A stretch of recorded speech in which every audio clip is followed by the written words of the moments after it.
Jadi, gua mau kasih lihat HP yang dijuluki flagship killer dari Realme, yaitu Realme GT Master Edition. Jangan lupa subscribe.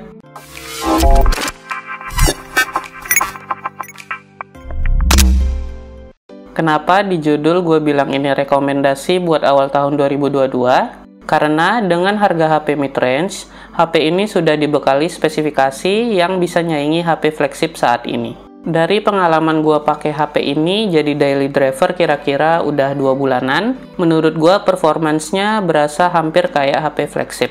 Hampir ya, hampir. Tapi yang pasti dengan beberapa kompromi. Yang gue bilang sih masuk akal buat harga segitu. Apa aja itu?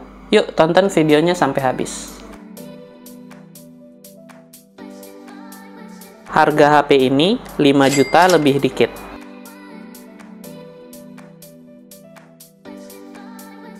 Siapa yang nggak tahu Realme ya kan? Dikenal dengan merek yang dermawan ngasih spesifikasi yang mumpuni. Mulai dari baterai yang pengisian yang ngebut, kamera yang ya lumayan lah, tapi didukung kinerja prosesor yang bisa libas game atau aplikasi berat. Terus yang paling disukai di HP Realme itu selalu dibanderol dengan harga yang lebih murah dari HP sekelas dari merek lain. Pada Juli 2021, Realme merilis Realme GT Master Edition, dan Maret 2022 ini sudah ada seri GT terbaru, yaitu Realme GT 2 Pro yang harganya hampir 2 kali lipat dari Realme GT Master Edition.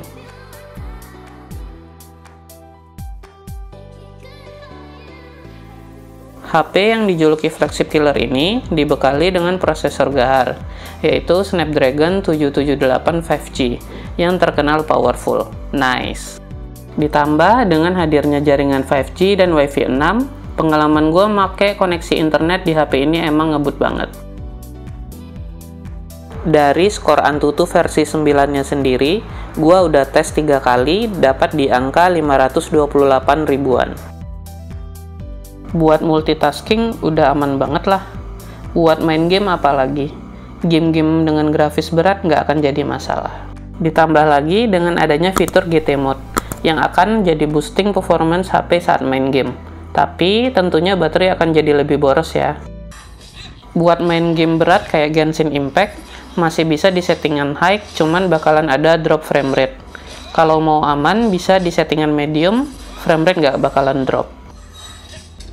Kalau main PUBG Mobile, udah aman ya, nggak ada drop frame rate alias patah-patah kalau udah lama dimainin.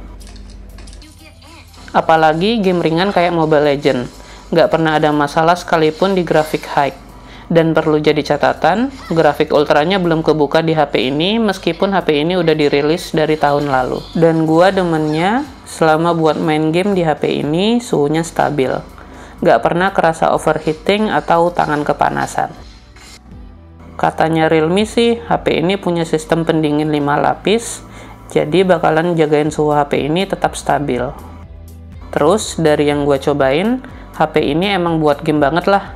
Soalnya fitur-fitur gamenya banyak. Ada fitur Hyper Boost, Frame Boost, Touch Boost, dan boost-boost lainnya. Banyak lah gue sampai bingung sendiri. Kalau soal desain, ini yang bikin gue lumayan tertarik. Bentuknya unik, mirip koper gitu. Terus kalau dipegang, berasa bahannya nggak murahan. Nice lah buat Realme. Bikin HP ini jadi kelihatan eksklusif. Di paket penjualannya juga udah dikasih casing bawaan warna abu-abu. Dan perlu jadi catatan, buat casing si GT Master Edition ini cuma sedikit variasinya kalau gue cari di marketplace. Buat beratnya standar aja di 178 gram. Buat kartunya cuma bisa diisi SIM card aja, nggak bisa diisi micro SD. Tapi aman sih, soalnya varian yang gue review ini udah dapat memori internal 256. Realme UI 2 gak kalah deh dari merek-merek lain, nyaman-nyaman aja make UI-nya. Meskipun gak paling bagus juga ya kalau menurut gue. Apalagi dalam waktu dekat Realme GT Master Edition bakalan dapat update paling baru, Android 12 dengan Realme UI 3. Buat displaynya sendiri, layarnya cuma mentok di 1080p aja. tapi tetap pakai Super AMOLED dengan refresh rate 120 Hz. Ukuran layarnya 6,43 inci. Sayangnya, belum ada proteksi layarnya. Gue juga kurang paham kenapa HP harga 5 jutaan tapi belum dikasih proteksi layar. Untuk tampilannya, sudah didukung fitur OSIE Visual Effect yang bisa buat tampilan HP lebih segar dan jernih.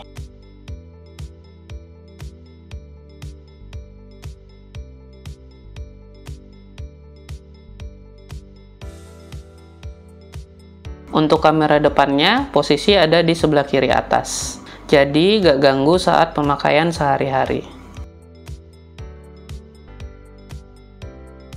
Kalau buat kameranya, menurut gua lumayan lah, meskipun buat harga segini ada HP lain yang lebih bagus. Kameranya dikombinasiin dengan triple kamera dari Sony. Buat kamera utamanya 64 megapiksel dengan f1.8. Ultrawide-nya 8 megapiksel dengan f2.2 dan kamera makro 2 megapiksel dengan f2.4. Ini dia hasil foto-foto dari HP ini. Kalau buat kualitas kameranya sih oke ya. Warnanya juga enak dilihat, detailnya juga dapet. Buat kamera depannya dikasih 32 megapiksel. Hasilnya juga udah oke lah. Nah, kalau buat videonya bagus nggak bang? Ya, selama ini sih video YouTube gua pakainya kamera HP ini. Rekam videonya sih mentoknya udah bisa 4K, tapi cuman di frame rate 30 fps.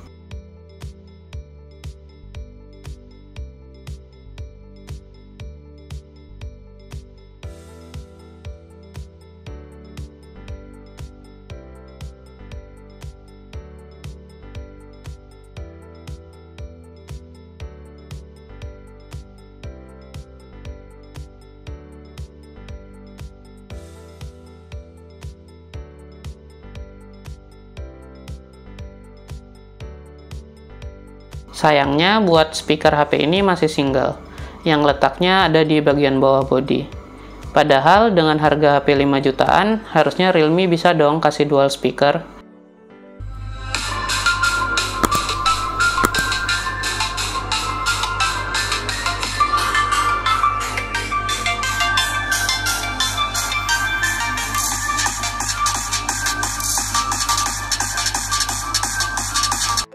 Tapi untungnya masih ada jack audio 3,5 mm.